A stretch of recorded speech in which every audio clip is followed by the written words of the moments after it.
14 से पहले का मेरा कोई स्पीच सुने हैं? मैं ना नरेंद्र मोदी के फेवर में हूँ ना आपके फेवर में हूँ, बट दोनों में आखिर क्या रीजन है कि आपने नरेंद्र मोदी का बुराई किया? पहले सुनिए, कोई तो रीजन होगा जो आपको खर रहा होगा।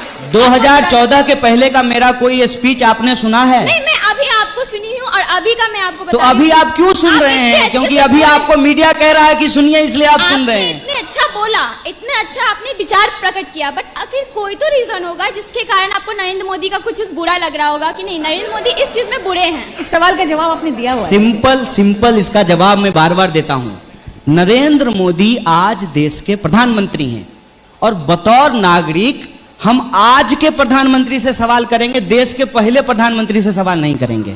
ये सिंपल सी बात है जी। और रही बात मेरी वफादारी पे, यदि आपको शक है, सिंपल समझ लीजिए कि मैं एक पार्टी के खिलाफ हूं और दूसरी पार्टी का अंध समर्थक हूं। अगर ऐसा आपको लगता है तो 2014 में हम पैदा नहीं हुए थे, हमारा जन्म जो है उससे पहले हुआ है। 2014 से पहले भी हम फेसबुक पे थे। तो आप थोड़ी कृपा कीजिए, थोड़ा मेहनत कीजिए और 2014 के पीछे का जाकर के हमारा टाइमलाइन चेक कर लीजिए। मोदी जी के खिलाफ कसम से एक शब्द नहीं बोला है हमने। किसके तो शिकार हो गए हम? क्यों? जब गुजरात के वो चीफ मिनिस्टर थे तो क्या उनमें आपको कोई बुराई नजर नहीं आई? अरे गुजरात के जो सीएम हैं उनका तो भाषण सुन लीजिएगा, माने मोदी जी जब सीएम थे, और आज के पीएम का भाषण सुन लीजिएगा तो हमको तो कुछ करना ही नहीं पड़ता है। Gujarat CM, when Narendra Modi was the CM of Gujarat, is completely adverse with current PM. In what sense? जैसे गुजरात के सीएम का भाषण सुनिएगा, जब वो नरेंद्र मोदी जी थे वहां के, तो वो आधार के खिलाफ थे, आज क्या है? समर्थक। जब वो सीएम थे तब कहते थे कि मनमोहन सिंह प्रधानमंत्री हैं और सीमा पे इतना बड़ा हमला हो गया है, सीमा आपके नियंत्रण में है, आप जो है कुछ क्यों नहीं कर रहे हैं?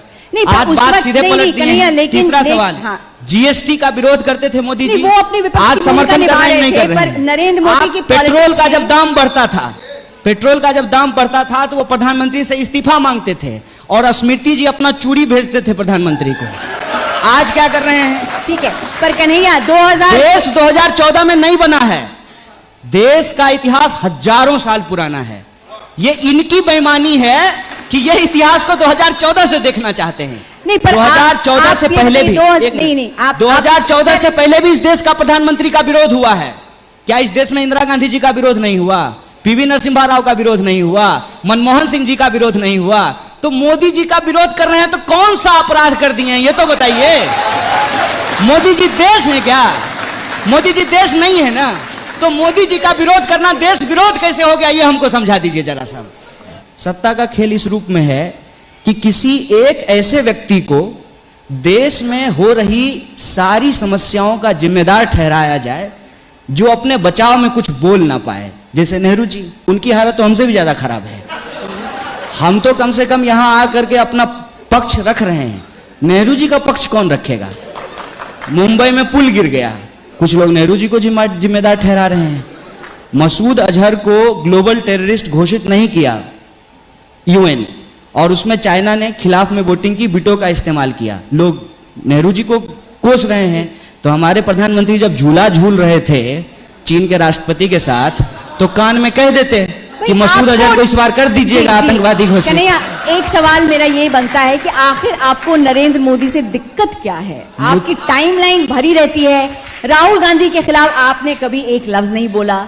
तो हम पहले ये बात जानना चाहते हैं कि नरेंद्र मोदी साहब की क्या दिक्कतें हैं, अब गिनाइए। सबसे पहली बात तो यह है कि मुझे नरेंद्र मोदी जी से कोई दिक्कत नहीं है। हेडलाइन दे रहे हैं आप। समस्या यह है कि नरेंद्र मोदी जी जिस पद पे बैठे हुए हैं उस पद की गरिमा का ख्याल है मुझे, और मैं बार बार ये कहता हूं कि मैं किसी भी व्यक्ति के खिलाफ नहीं हूं। मेरी लड़ाई किसी व्यक्ति से नहीं है, मेरी लड़ाई संविधान के मूल्यों को स्थापित करने की है।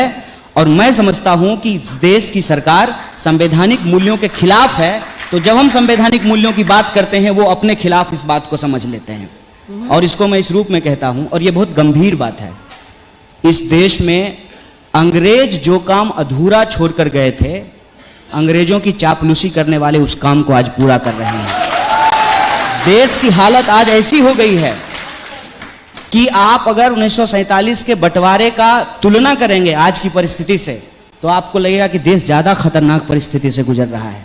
जी। हर चीज को हिंदू मुसलमान में बांट दिया जा रहा है, इंसानियत को हिंदू मुसलमान में बांट दे रहे हैं।